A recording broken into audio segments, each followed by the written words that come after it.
संभल की जामा मस्जिद के सर्वे पर हाईकोर्ट ने रोक लगाने से इनकार करने पर मुस्लिम पक्ष नाराज है।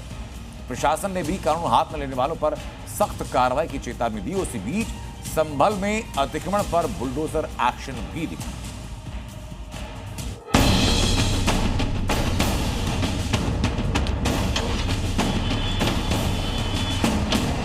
यूपी का संभल एक बार फिर सुर्खियों में है और इसके पीछे की वजह भी जामा मस्जिद ही है, जिसके सर्वे पर इलाहाबाद हाईकोर्ट ने रोक लगाने से इनकार कर दिया।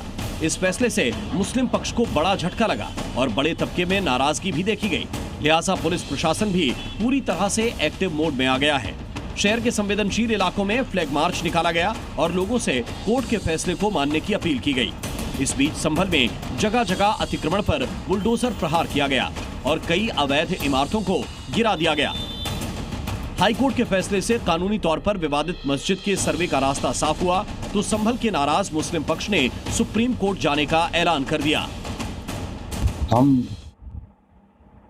इसके विरुद्ध सुप्रीम कोर्ट जाएंगे, जाना चाहिए हमारे संभल की जामा मस्जिद कमेटी को।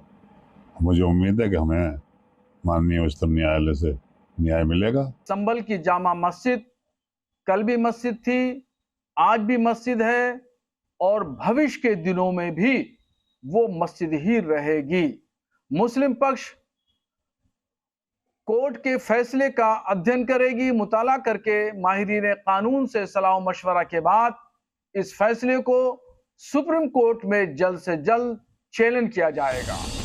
संभल मस्जिद पर शुरू हुए नए विवाद के बीच योगी फोर्स भी अलर्ट नजर आई और संवेदनशील इलाकों में फ्लैग मार्च निकालते हुए कानून हाथ में लेने वालों पर सख्त एक्शन की चेतावनी दी।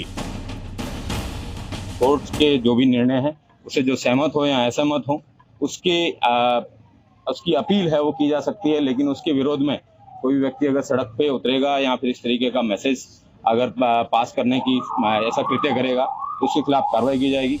शाही मस्जिद विवाद के बीच संभल में बुलडोजर एक्शन भी तेज हो गया है। इसके तहत संभल के चौराहों और दूसरी बड़ी जगहों पर अवैध निर्माण को हटाने का काम किया जा रहा है।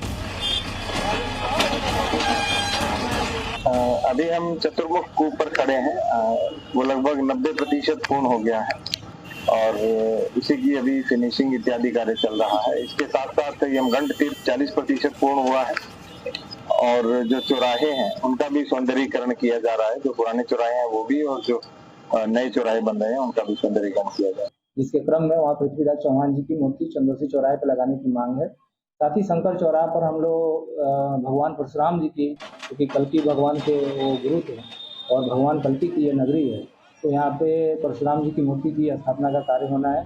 साथ ही साथ लोक माता अहिल्याबाई होलकर जी की भी प्रतिमा लगनी है, क्योंकि यहाँ कल्कि मंदिर है जो कहीं ना हमारा होलकर ट्रस्ट कमेटी के द्वारा महारानी अहिल्याबाई होलकर ट्रस्ट कमेटी के द्वारा संचालित है, तो उनकी भी जनहित जन भावनाओं को दृष्टिगत हम लोग उनकी प्रतिमा लगाएंगे।